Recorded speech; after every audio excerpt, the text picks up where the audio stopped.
Saludos, estimados padres de familia. Bienvenidos a la Escuela de Padres correspondiente al mes de abril de este año 2023. En sede Don Bosco estamos alegres de contar con su compañía, con su presencia en esta experiencia. Les recuerdo a aquellos que han optado por la modalidad en línea de la Escuela de Padres, estar desarrollando el Edpuzzle que hemos puesto a disposición de ustedes en el Classroom de sus hijos. Este mes vamos a contar con 2 charlas. La primera de ellas es dándole seguimiento a la campaña Reto para erradicar la violencia en nuestro centro educativo. Recuerde, usted asumió el reto de unirse a todos nosotros en este proceso.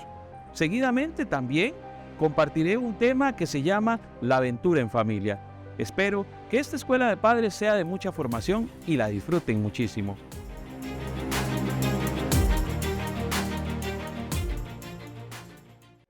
Saludos padres de familia, mi nombre es Carolina Blanco Vargas, soy psicóloga del área del colegio y el día de hoy les vamos a compartir junto con mi compañera el tema de la violencia como tal. Entonces, para iniciar, tener presente un poquitito la definición.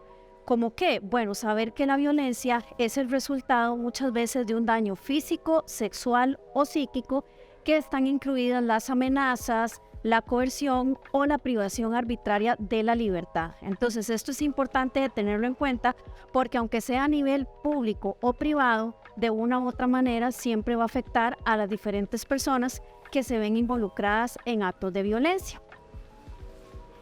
Existen muchísimos factores que producen que exista la agresividad y la violencia destructiva. No se pueden mencionar todos a nivel general porque va a depender del contexto en el que estemos, pero sí es importante tener en cuenta algunos de estos factores sabiendo que pueden afectar por temas de combinación y entre más factores estén presentes, más o mayor va a ser la potencia de estos en la persona que se ve afectada. Entonces, para ir puntualizando cada uno de estos factores, vamos a iniciar con el primero de ellos, que es el ser objeto de violencia previa, es decir, en la etapa infantil. ¿Por qué? Porque si nosotros, en vez de darle amor, cariño, comprensión a los niños, lo que hacemos es implicar de una u otra manera el maltrato, ellos van a empezar a tener conductas también agresivas, arrebatos agresivos o inclusive en algunos momentos cuadros de depresión o de ansiedad. Entonces sí es importante que en esta etapa donde ellos están empezando a conocer el ambiente y diferenciando qué es violencia y qué más bien es completamente lo contrario, entonces es importante que como adultos tratemos de repartirle a ellos cariño, amor y comprensión.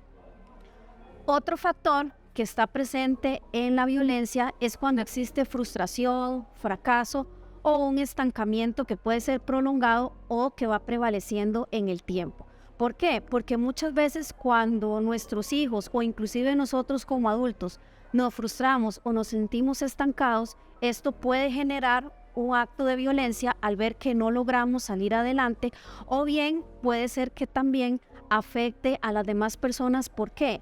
Porque si yo veo que una persona se está superando y yo por el contrario no, si más bien estoy estancado en mis proyectos, en mis decisiones, entonces muchas veces sentimos como envidia hacia las otras personas. Entonces, como yo no soy feliz, tengo que hacer de una u otra manera que el otro tampoco sea feliz. Entonces, de ahí es que empiezan a surgir conductas o comportamientos completamente violentos.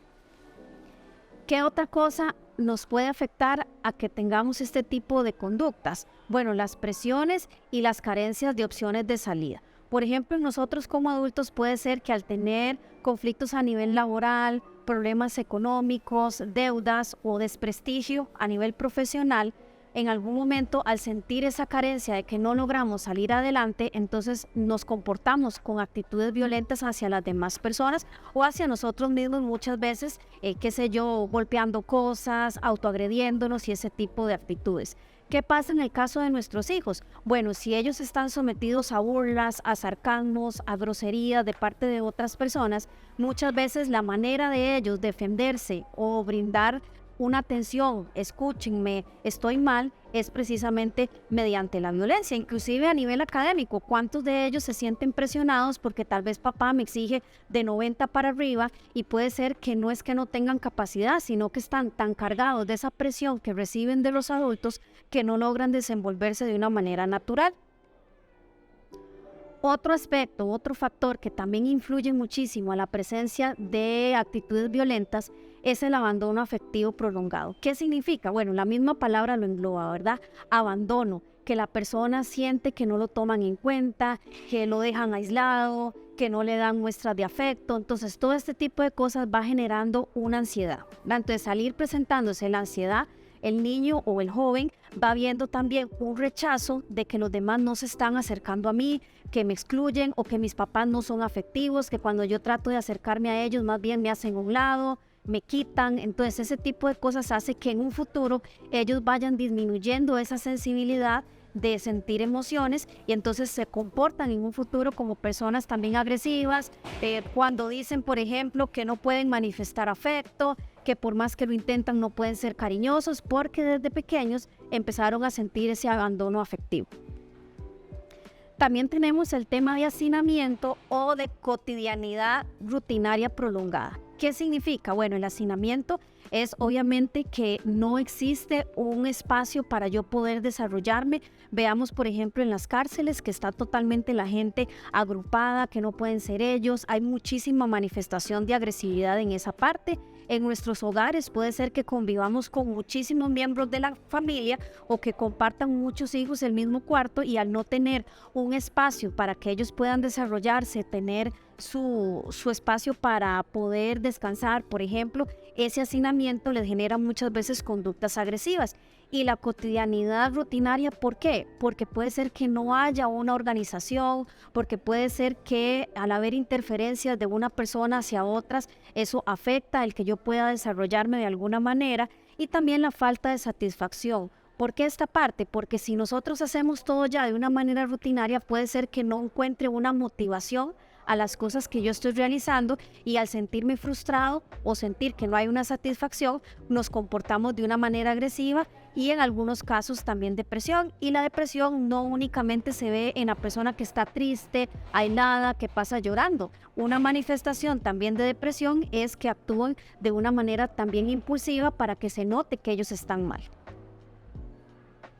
Bueno, continuando con los factores, tenemos también el tema de la inteligencia o de la formación cultural limitada. ¿Qué significa esto? Bueno, que como todos tenemos una conducta diferente y también va a depender mucho de nuestra personalidad y de nuestra inteligencia, las personas que se irritan tal vez con mucha facilidad puede ser que no tengan las herramientas para salir adelante, que se frustren con mucha facilidad, y esto surge muchísimo en niños pequeñitos o en personas que a nivel emocional están estancados, es decir, que no tienen la madurez suficiente para enfrentar una problemática, una discusión, una diferencia que tienen con otra persona. Entonces ahí estamos limitados en esa formación, inclusive muchas veces académica, ¿verdad? Entonces, al estar englobados en esa parte, ¿qué es lo que hacemos? Que nos comportamos de una manera completamente agresiva.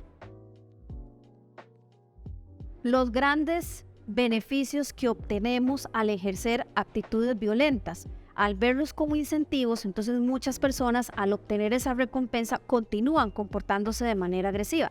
Por ejemplo, la gente que obtiene dinero, que obtiene bienes, que obtienen algún reconocimiento por sus actitudes o que inclusive al ver que otros los obedecen, entonces como obtienen más poder, entonces continúan siendo agresivos al ver la recompensa que obtienen de sus actitudes completamente negativas. Entonces, por ejemplo, en el caso de nuestros hijos, ¿qué es lo que pasa? Que al comportarse, por ejemplo, con un berrinche, ellos obtienen en algún momento un beneficio. Entonces siguen comportándose con esas actitudes porque saben que al final llamó la atención, me pusieron cuidado en lo que yo quería, me dieron, qué sé yo, el regalo que quería a partir de esa conducta agresiva. Y muchas veces nosotros, para que nuestro hijo se quede quietito y no moleste y no nos genere más problemas, entonces le damos ese beneficio inmediato. Y de ahí, aunque no nos estemos dando cuenta, estamos propiciando a una conducta futuro violenta. ¿Por qué? Porque están obteniendo un incentivo de toda esa actitud que están teniendo. Otro factor que influye muchísimo a que se presente la violencia es la disponibilidad de la fuerza, de dinero o inclusive cuando existe una percepción de vulnerabilidad de la otra persona. ¿Qué significa? Que si yo, por ejemplo, soy una persona que ejerzo el poder hacia otro, entonces veo que la otra persona tal vez se queda callada, que evita problemas, que no da su opinión, ¿qué es lo que estamos generando ahí? Que me estén dando la razón aunque no la tenga. Entonces la persona empieza a ver que en este adulto o en este niño, al ser vulnerable, me puedo aprovechar de él o de ella. Entonces ahí es donde empiezan a disponer de su fuerza o de su poder hasta cierto punto para poder obtener siempre beneficios y beneficios. Y lamentablemente existen niños y adolescentes que muchas veces, disculpen la expresión, mandan a los papás, ¿verdad? Que la figura de autoridad, en vez de que sea papá hacia hijo, más bien es totalmente al revés. Entonces sí hay que tener muchísimo cuidado a la hora de tener esa disponibilidad con nuestros hijos.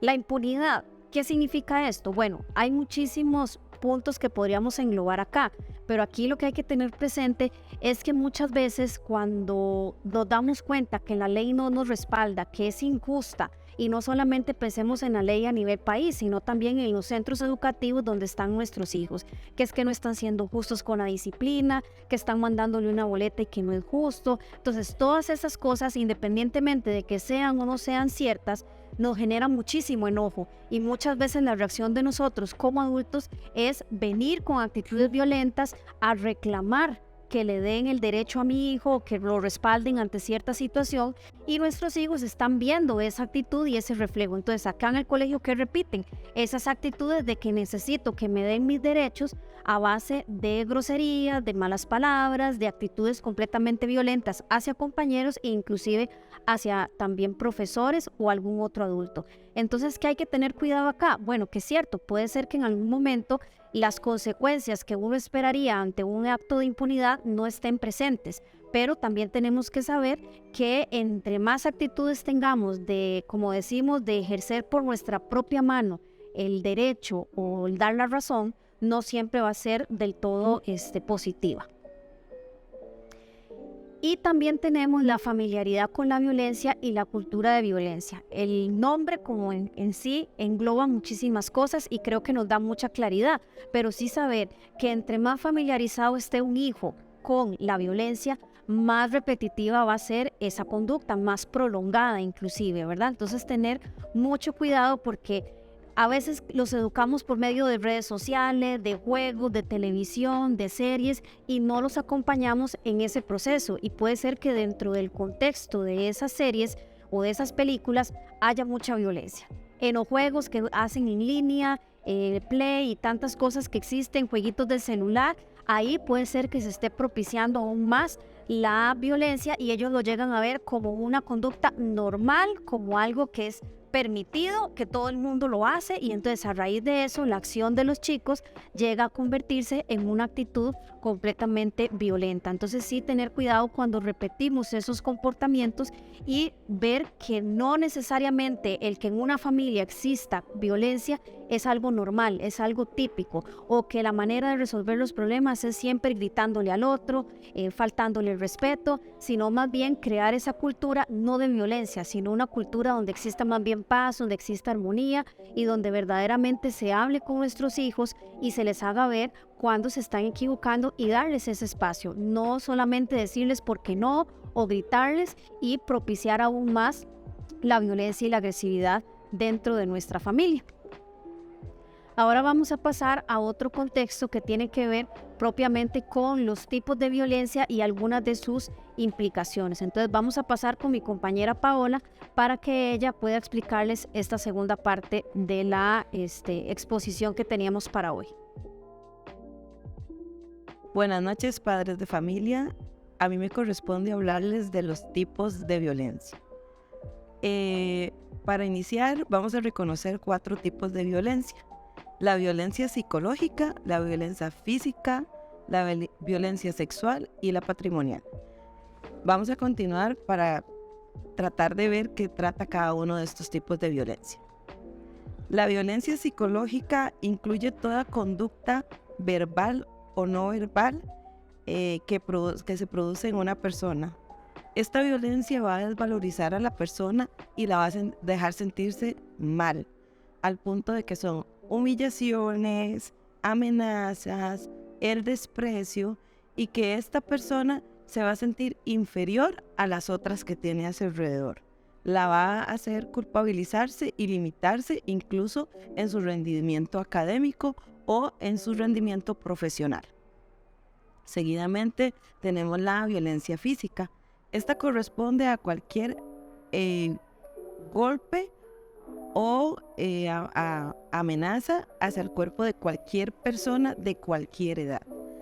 ¿Qué quiere decir esto? Que estas personas van a tener una representación física, ya sean moretones o algunas veces, si la violencia es muy grave, quebraduras, ¿verdad? Que vayan a estar ligadas a una persona con la que conviven o con la que tienen una relación afectiva. Este tipo de violencia física es muy notoria y las personas tienden a sentirse culpables y creen que en buena parte lo merecen ser golpeadas. Seguidamente tenemos la violencia sexual. Este tipo de violencia es un acto sexual en contra de la voluntad de la persona. ¿Qué quiere decir? Que la persona fue de manera impuesta o la obligaron a cometer un acto sexual. Incluso la pudieron rozar sin que ella lo permitiera. El acto sexual hace que la persona se sienta, por decirlo de alguna manera, que su cuerpo no vale nada, entonces sucia, ¿verdad? Desmoralizada y con muy baja autoestima. La violencia patrimonial corresponde a los bienes que merece una persona y sus hijos. Entonces, muchas veces estos bienes son para el cuidado físico, el cuidado fisiológico, el cuidado educativo y de diferentes recursos que necesitan las personas o sus familias. Si alguna persona no quiere dar este ingreso, entonces estaría ejerciendo violencia patrimonial. Ahora les voy a hablar de las manifestaciones de la violencia. Anteriormente vimos los tipos de violencia, ahora vamos a hablar de las manifestaciones. Las manifestaciones de violencia igualmente son 4 y vamos a iniciar con el acoso. El acoso se va a caracterizar por la presencia de comportamientos que se dan de una manera repetitiva hacia una persona o varias personas, con el simple hecho de causarle daño a esa persona, ¿verdad? Entonces va a tener consecuencias negativas en la persona como el bienestar, la salud emocional, el desarrollo y obviamente su vida cotidiana se va a ver afectada a lo largo de mientras sea acosada. Perdón. El acoso callejero tiene que ver con la práctica de la connotación sexual implícita o implícita que se da de una persona desconocida hacia otra persona que va pasando, o sea, es de una manera unidireccional. Tiene que ver con, se da mucho en espacios en público, en la calle, y más que todo lo que provoca es malestar hacia la persona que lo recibe. La violencia intrafamiliar es el ejercicio de un acto violento, sea físico o psicológico, dentro del seno de la familia. Este tipo de violencia también se conoce como violencia doméstica y tradicionalmente la llamamos así, porque se da en el acto de un padre de familia en contra de su cónyuge o sus hijos o viceversa, ¿verdad? Porque no solo los hijos muchas veces son víctimas de violencia. Cuando los chicos presentan violencia doméstica, influye mucho en su manera de pensar, en sus maneras de reaccionar. Muchas veces reaccionan de manera violenta en diferentes espacios, ¿verdad? En el centro educativo, si practican algún deporte, y muchas veces no saben cómo expresar que en sus hogares tienen este tipo de violencia intrafamiliar. Entonces lo que se trata es de buscarles ayuda para que ellos puedan desarrollarse de la manera más efectiva. Y finalmente tenemos el hostigamiento sexual. es cualquier práctica que se realice en contra de una persona. Inclusive estas prácticas se pueden dar en un colegio, en el trabajo, en diferentes áreas.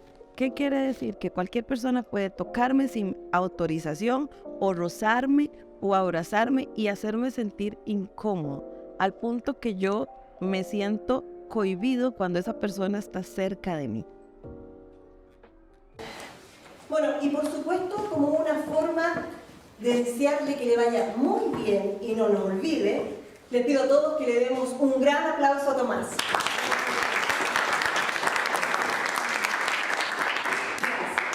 Y ahora se va a dirigir a ustedes Tomás García, quien ha preparado unas palabras para este momento tan importante de su vida. Tomás, por favor.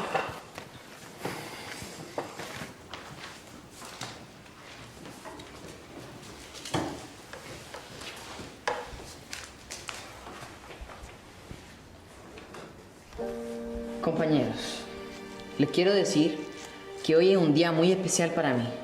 Me han obligado a dejar este colegio, mi colegio. Eso me entristece mucho, pero en el fondo también me siento contento, porque voy a dejar atrás la etapa más dolorosa de mi vida. Algunos de los que están sentados aquí me hicieron sufrir demasiado. Me ofendieron simplemente porque no tengo la fortuna que tienen ustedes. Tener un padre. No saben cuánto lloré porque me decían que era un guacho. Sé que soy un niño todavía. Hace poco cumplí los 12 años. Pero ustedes con su crueldad me obligaron a crecer. Me hicieron entender que no me puedo avergonzar por algo que no quise. Sí, bueno, soy un guacho. No tuve la dicha de conocer a mi padre como ustedes. Pero eso no es un pecado. Eso no es para que se hubiesen burlado tanto de mí como lo hicieron. Eso no era para que me humillaran hasta perder las ganas de vivir. Agradezco a mi abuelo que me enseñó a entender que frente a Dios y la ley todos somos iguales. Me voy porque no quiero estar junto a compañeros que me odian. Me voy porque este colegio nunca hizo nada para ayudarme. Y es cierto, no tengo padre, pero les aseguro que ustedes darían todo el oro del mundo por tener la madre que tengo. Ella me enseñó a leer antes de entrar a la escuela. Ella me enseñó a ser honesto, humilde y por sobre todo respetar a los demás. A los que nunca me ofendieron les agradezco y les recuerdo que la injusticia debe ser denunciada. Nunca callen por un grupo de matones. A los que marcaron mi vida para siempre y llenaron de dolor mi corazón, solo les puedo decir que estoy dispuesta a perdonarlos si es que tienen la valentía de pararse. Reconocer ahora mismo el daño que me hicieron.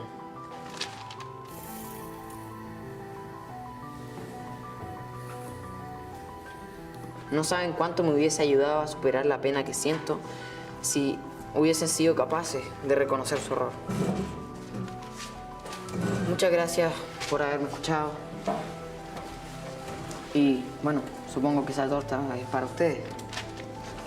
En vista que los agresores no se levantaron de sus asientos, Tomás decidió entregarle a la directora en aquel papel los nombres de esos compañeros que tanto lo hicieron sufrir.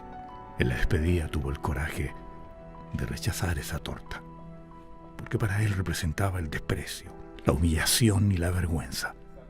Llegó a este curso siendo un niño y hoy se aleja con la postura triste de un grande. Lo obligaron a crecer, lo obligaron a despedirse, pero hoy tiene la certeza de que nunca más se dejará humillar.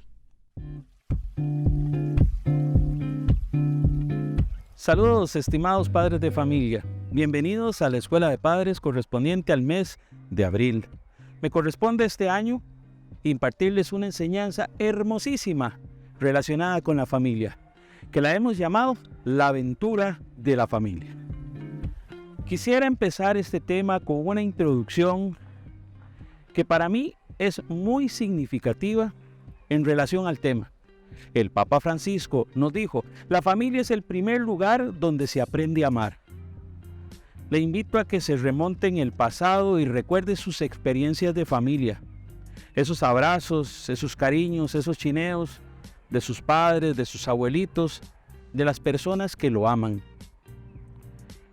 La aventura de la familia inicia en el seno del hogar, en cada ser humano, en esa experiencia de cariño, de afecto. Vamos a ser claros, la familia y la unión de los esposos no es algo que se improvisa. Aquellos que hemos recibido la llamada al matrimonio y a la familia, hemos dejado en algún momento ese nido donde aprendimos a amar, para iniciar un viaje junto a alguien, movidos por el amor, movidos por el afecto, por la confianza, por nuestra fe en Dios, para compartir con esa persona etapas que desconocemos, algunas hermosas, sorprendentes, otras dolorosas, difíciles, que pondrán a prueba todo ese amor que recibimos en el seno materno, en la casa, con los padres, con los abuelitos. He ahí la importancia que el Papa Francisco se refiera como el primer lugar de amar, la familia, donde se aprende a amar. La verdadera escuela de amor es la familia.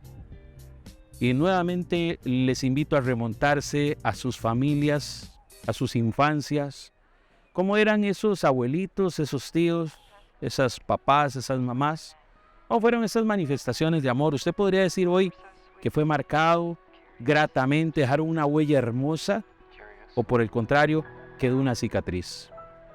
Pues bien, una vez que hemos hecho la introducción de la importancia de hacer de la familia un lugar hermoso para crecer en el amor, quisiera que ustedes me acompañen en esta aventura a la que llamamos familia. En primer lugar, quisiera comparar la familia con un viaje en barco, un viaje en un barquito, en un navío, y antes de zarpar, en primera instancia, antes de zarpar, tenemos que verificar que todos los elementos que necesitamos para el viaje estén bien. Pregúntese por un momento, ¿qué pensaba yo del noviazgo antes de casarme? ¿Qué pensaba acerca de enamorarme? ¿Qué pensaba acerca del amor? ¿Cómo elegí a la persona con la que decidí compartir mi vida? Y por último, ¿qué papel tienen los sentimientos y los deseos en esa experiencia? Sin duda alguna, usted ya tiene las respuestas a esas preguntas. ¿Y sus hijos? ¿Y sus hijos conocen el amor, conocen el enamoramiento, conocen la diferencia entre uno y otro? ¿Conocen cuáles son los pasos que se siguen para encontrar a la persona adecuada? ¿Nos hemos dado la tarea en familia de mostrar ese camino? Pues bien, yo diría que la respuesta que debemos como papás darle a los novios gira en primer lugar en decirles que el noviazgo es una escuela de amor. El noviazgo no es para adelantar etapas, el noviazgo es para conocernos, para aprender a amarnos, para aprender a respetarnos, para aprender a tolerarnos, para desarrollar esos valores que se aprendieron en el hogar, en la relación con otro, con otra, a la que le tengo confianza. También vamos a decir que para la felicidad en pareja es un requisito tener un corazón enamorado. Casarse obligado, a la fuerza, la iglesia incluso declara esos matrimonios nulos, porque estamos conscientes que no es una buena base para el matrimonio. Algunos han tenido éxito pese a que iniciaron una relación de matrimonio bajo esas circunstancias, pero no son la norma. La mayoría de las personas que nos casamos enamorados vivimos una experiencia que transforma nuestras vidas. Y en tercer lugar, cuando hablamos de esta preparación para el viaje de la familia en el matrimonio, debemos decir que el amor es un modelo que ordena nuestros actos, que ordena nuestra forma de vivir, nuestra forma de relacionarnos con los otros. Es el amor, esa especie de termómetro que permite medir qué tanto, que si estoy dando demasiado amor y no estoy recibiendo, o si por el contrario no estoy dando amor y estoy recibiendo mucho amor. Hay una clave en la relación de pareja y esa clave la establece precisamente el amor. Ahora bien, estamos listos para zarpar, estamos listos para navegar. Pues bien, echemos la barca mar adentro en esta experiencia de la aventura en familia y vamos a tomar en cuenta una frase lindísima que quiero compartir con ustedes y que todos en algún momento cuando estábamos en ese proceso de la realización del matrimonio, del sacramento cristiano, dijimos, permítame repetir esta frase: prometo serte fiel en la prosperidad y en la adversidad, en la salud y en la enfermedad, y así amarte y respetarte todos los días de mi vida. ¿Recuerda usted esa frase? Sí, es precisamente la fórmula nupcial, la que el sacerdote invita a repetir al esposo y a la esposa, a los novios, cuando quieren convertirse en esposos. En otras palabras, es una vocación al amor, es un llamado a un compromiso. Hoy en día hablamos de que la gente no quiere comprometerse, de que las personas tienen miedo al compromiso. ¿Será que le tienen miedo a la palabra fidelidad? ¿Será que le tienen miedo a la palabra fidelidad en la pobreza o en la riqueza? ¿O a la fidelidad en la salud y en la enfermedad? ¿O temen no poder amar y respetar al otro hasta que la muerte los separe? He ahí el centro. Es este el elemento crucial. Cuando nosotros nos casamos, estoy seguro que muchas de las cosas las recordamos, pero a muchos también se les olvidan esas palabras. He ahí el meollo de este navegar en la aventura de la familia. Cuando descubrimos el amor es porque hemos recibido y solo compartiéndolo nos encontramos a nosotros mismos. Ese amor que hemos recibido y lo damos a los otros es la forma en la que nos encontramos a nosotros mismos. De ahí la importancia de la socialización, de la interrelación entre los seres humanos. Hoy aquí en Sedes Don Bosco, estas horas en el recreo, están los chicos jugando, corriendo, están manifestando el cariño, el afecto de diferentes maneras. Y es así como se aprende a amar, es así como se aprende a sentirse pleno como ser humano. Es uno, un ser humano pleno gracias a esas interrelaciones. Ahora bien, si estamos desarrollando esta travesía en la aventura de la familia, pensemos en la tripulación. Bueno, yo quisiera decirle a usted, piense en sus hijos. El matrimonio, podríamos decir, está ahí dirigiendo esta embarcación, dirigiendo ese barco en la aventura. Y los hijos, una vez que llegan, hay que aprender a quererlos como son. Los hijos son como los dedos de la mano, todos son diferentes. En lo personal tengo 3 hijos y podría decir que los amo a todos por igual, pero de forma distinta. ¿Y a qué me refiero? Sí, es que no es el mismo tipo de amor el que recibe uno, el que acepta a un hijo que el que acepta al otro. A uno le puedo hacer bromas, juguetear con él, el otro no. Debo hablarle con más sensatez, con otro enfoque.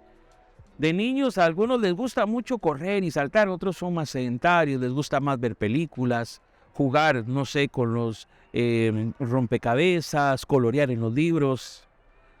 Los hijos son diferentes, pero a todos se les ama intensamente.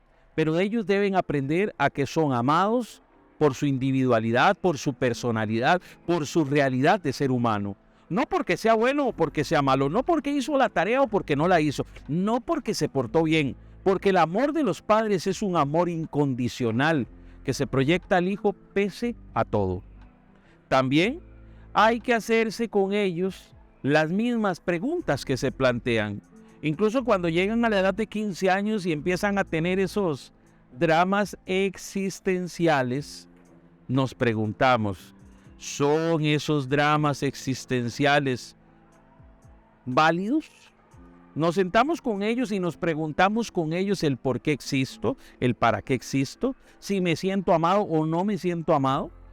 Y le acompaño en ese pensamiento, porque no es dejarlo solo. No es dejarlo que lidie con la vida y que se haga hombre o que se haga mujer llevándose los golpes. No necesariamente. También tenemos que ayudarlos a no tenerle miedo al sufrimiento y a la fragilidad, porque tarde o temprano tocarán a su puerta. Tarde o temprano el fracaso se presentará en sus vidas y queremos hijos fuertes, resilientes, que tengan la capacidad de sobreponerse a una pérdida, a la pérdida de un ser querido, a un fracaso escolar. Necesitamos hijos que puedan desarrollarse como seres humanos, al igual que en el matrimonio, tanto en las buenas como en las malas, en la riqueza y en la pobreza. En ocasiones les hacemos un flaco favor cuando pretendemos mantenerlos al margen de todos los problemas.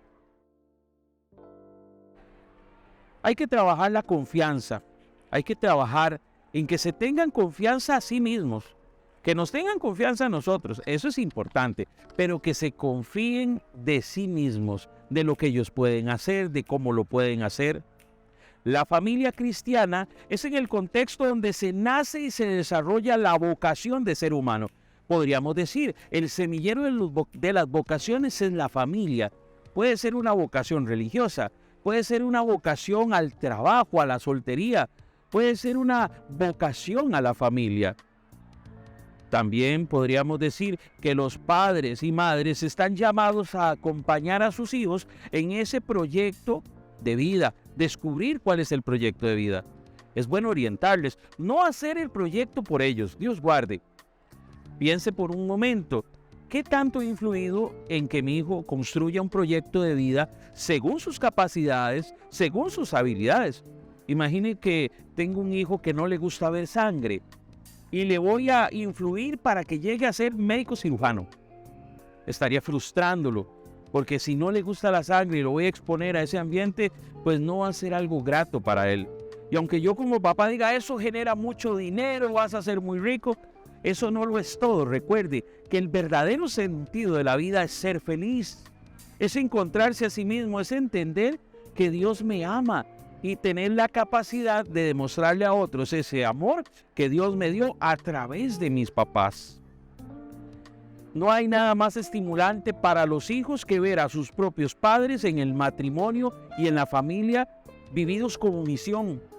Ver a sus padres realizados como esposos, como papás, es la principal motivación de los hijos para algún día querer formar familia. Muchos dicen, no, es que yo prefiero tener un perro que tener hijos.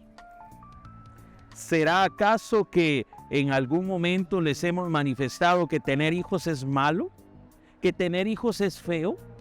Aquí hasta la rama se metió para intervenir en el video. Pues bien, sorpresa, estamos grabando en vivo aquí en pleno patio de sedes Don Bosco a la hora del recreo. Y bueno, todos estos son parte de los elementos que encontramos. Ahora bien, si nosotros en el matrimonio mostramos que la fidelidad y la paciencia se mantiene a pesar de las dificultades, a pesar de los momentos tristes, a pesar de las pruebas, vamos a estar dotando a nuestros hijos de herramientas para ser felices. Vamos a estar dotando a nuestros hijos de herramientas e insumos que les ayuden a alcanzar la plenitud en sus vidas.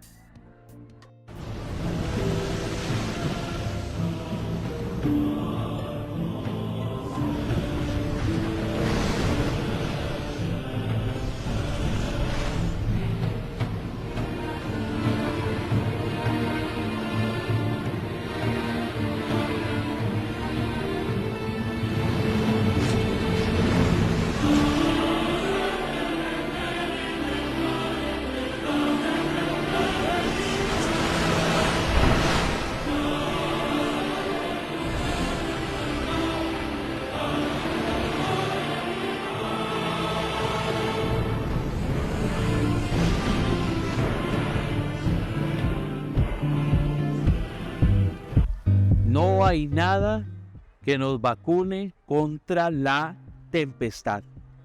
En esta aventura de ser familia, en alta mar, enfrentamos grandes retos, grandes dificultades, algunas muy dolorosas, que pondrán a prueba a la familia, pondrán a prueba a los papás, a los hijos, ¿por qué no?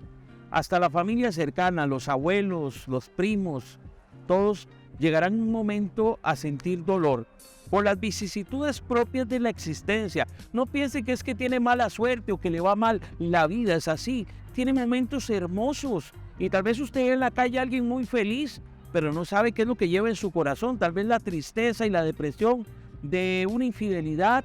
Tal vez lleva en su corazón la tristeza y la depresión de una enfermedad. Pero se le ve feliz. No nos dejemos guiar por las apariencias. Cuando la tormenta arrecia y el bote empieza, como dicen los marineros, a hacer aguas, entramos en un peligro que es de que la barca zozobre, que se hunda. Y aquí yo quisiera detenerme un momento para recordar a Jesús en una de sus experiencias. y quisiera compartir con ustedes lo que dice el Evangelio según San Mateo en el capítulo 8, versos del 23 al 27. Dice así: Jesús subió a la barca y sus discípulos le siguieron. Se levantó una tormenta muy violenta en el lago, con las olas que cubrían la barca, pero él dormía. Los discípulos se acercaron y lo despertaron diciendo: Señor, sálvanos, que estamos perdidos. Pero él les dijo: qué miedosos son ustedes, qué poca fe tienen. Entonces se levantó, dio una orden al viento y al mar, y todo volvió a la más completa calma. Grande fue el asombro. Aquellos hombres decían: ¿quién es este que hasta los vientos y el mar le obedecen? Ese es Jesús, es el Señor, el que viene a poner paz en medio de la tormenta.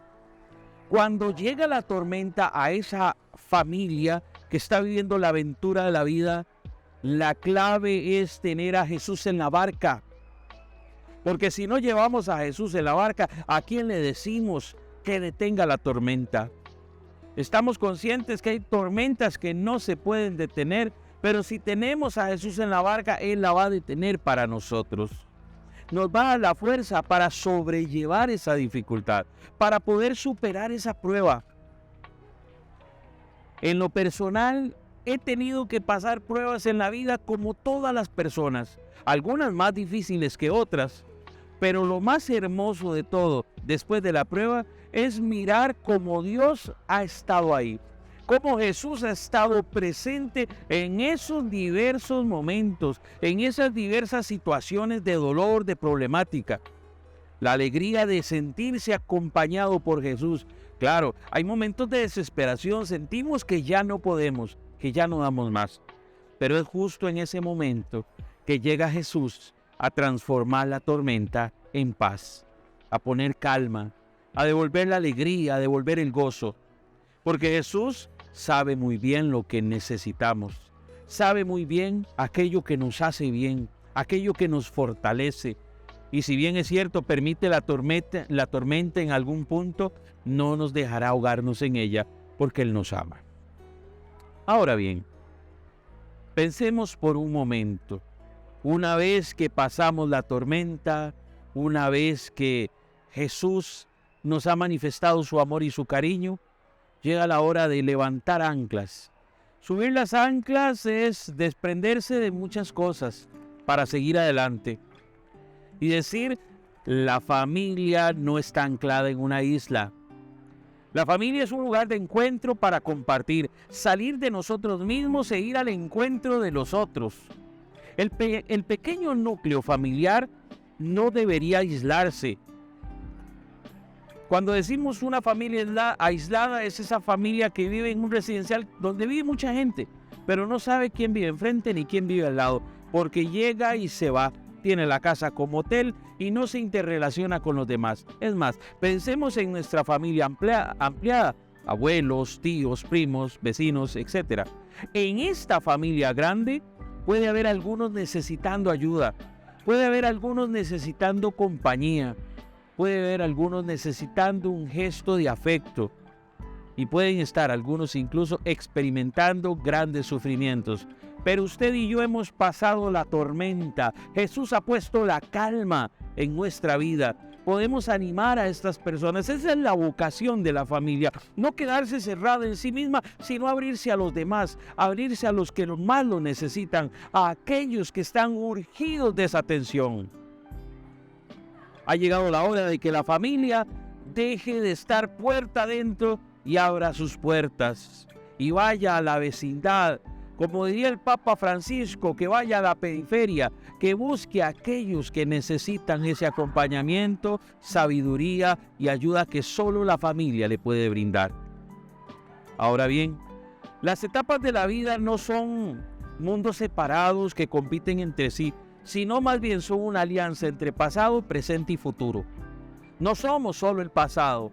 Y no somos solo lo que vamos a hacer en el futuro, ni somos solo lo que está en el presente. Es la conjunción de esos tres tiempos. pasado, presente y futuro, lo que nos define como seres humanos, como personas, como familia. Las experiencias del pasado nos marcaron para bien o para mal.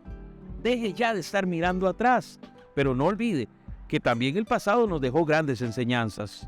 Viva el presente, disfrute la vida, disfrute a su familia. Aprenda a vivir en esas circunstancias que solo Dios le permite experimentar, sin perder de vista que hay un futuro, la esperanza, el hacia dónde vamos, la vocación de nuestra vida, tener una familia vocacionada, una familia direccionada que sabe a dónde va, que sabe qué es lo que quiere, que sabe qué es lo que busca, que se une, que se fortalece, que sabe caminar hacia sus metas y hacia sus objetivos. Eso significa levantar las anclas. Ahora, por un momento le invito a pensar cómo nos dirigimos en alta mar, cómo buscamos la ruta correcta. Hay ciertos puntos cardinales que dirigen la vida de la familia, pero Dios en su infinito amor también ha puesto faros que nos permiten durante la noche de la tormenta, de la tiniebla o en la inseguridad, saber hacia dónde vamos o cómo podemos trasladarnos. ¿Y cuál es el faro que yo le quiero presentar? Yo quiero presentarle el faro de la familia de Nazaret. Jesús, María y José. En principio son el prototipo de toda familia, que reflejan el amor del Padre, del Hijo y del Espíritu Santo. La Sagrada Familia de Nazaret es para nosotros una familia real, con sufrimientos, con debilidades, con problemas. Tuvieron que huir, migrar de su país porque perseguían a su hijo para matarlo. Vivieron en circunstancias apremiantes el nacimiento de su hijo, con gran pobreza, con gran necesidad. Volvieron a su tierra para ver a su hijo crecer en la fe, para ver a su hijo crecer como hombre y también para perderlo un día en una visita que hicieron al templo y reencontrarlo 3 días después diciéndoles: estoy haciendo la voluntad de mi Padre. Es una preparación, por supuesto. Jesús está 3 días en el templo y recuerden ustedes el tiempo que tarda Jesús en el sepulcro para resucitar 3 días después. Está prefigurando a Jesús, está prefigurando a nuestro Mesías, pero también la familia de Nazaret nos muestra cómo San José, como un hombre fiel, leal, casto, respetuoso de la voluntad de Dios, acompaña a su prometida en la aventura de la familia. Esa familia migrante, esa familia que es portadora en su seno del Maestro, es portadora en su seno del Mesías, es portadora en su seno del Salvador de la humanidad. Cada familia cristiana debe aprender a recibir a Jesús en su seno. Cada familia cristiana debe tener un lugar en sí para que Jesús esté ahí. No podemos excluir a Jesús de la familia y buscarlo solo cuando hay problemas. Excluir a Jesús de la familia y tenerlo en un cuadro solamente en la sala. Jesús debe ser una realidad constatable en el estilo de vida de aquellos que comparten en la familia. Tanto José como María hicieron espacio en su corazón para Jesús. ¿Tiene usted en su corazón un espacio para Jesús? ¿Ha dispuesto usted un lugar para que Jesús more? ¿Se siente usted con Jesús? ¿Se siente lleno de Dios o se siente vacío? La familia debe dar acogida a Jesús y abrir su corazón para que Jesús venga a ella. Y finalmente, en la presencia de Jesús, esa familia descubre su misión, descubre el sentido de su vida, descubre el por qué seguir adelante, el por qué hacer las cosas. Es esa misión de la familia de Nazaret la que prefigura la misión de su familia, la de mi familia. Padre y madre de familia que me está viendo en casa, hoy es el día. Hoy es el día en que tiene la oportunidad de transformar su familia, transformar su corazón, dándole cabida a Jesús en ella. Invite a sus hijos a tomarse de la mano, a su lado, y hacer una oración, pidiéndole a Jesús que sea parte de esa familia, que llegue a ser un faro, una luz en medio de las tinieblas, en medio de los sufrimientos, en medio de los problemas innegables que toda familia enfrenta. Dele a Jesús el chance de poder estar ahí en la familia, de estar con ustedes.